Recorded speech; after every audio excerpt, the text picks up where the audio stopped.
Expiry बटिका खाई 30 छात्र छात्री असुस्थ। पारादीपर 18 स्थित सरकारी प्राथमिक विद्यालय लकपड़ा ठारे शिक्षकों असावधानता विपदरे स्कूल छात्र छात्री। व्यवहार समय सरिबा परे औषध देवा जोगु 20-30 छात्र छात्री असुस्थ हो पड़ा जमापड़ी। परे अभिभावक माने बिजू मेमोरियल हास्पिटाल को आनी चिकित्सा कराइथिले।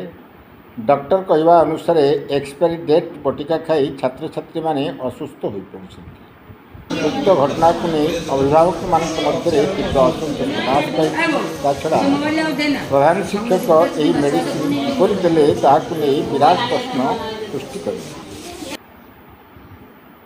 छात्र छात्री मानक जीवन सह खेल खेला जाउथवा अभिभावक माने अभियोग करने संगे संगे ए संपर्क में आवश्यक पदक्षेप ग्रहण करने जरूरी बोली दाबी करा जायछि। पारादीपरू पुरुषोत्तम Satpathy report क्रांतिधारा plus.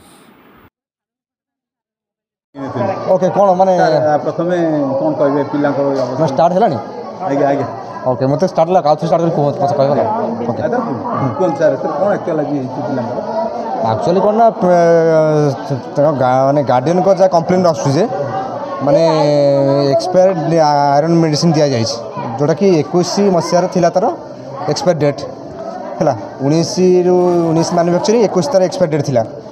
Iron medicine खाई जनरली गैस्ट्राइटिस लगुच जहाँ मेन समस्त प्रोब्लेम मेन हो कौन ना मुंड बुलाऊँ आगे बांति बांति टी हो प्लस टे डिजीनेस लगुच तथापि आम ये पिला आसिले अराउंड 20-30 अराउंड हो गले तथापि पिला सब स्टेबल अच्छा सब ऑब्जर्वेशन रखीचु सो किसी असुविधा ना तेणु उरीड हबार किसी ना। परिचयटा नाटा मु doctor Nirmala Vishwal medical officer CC Paradip.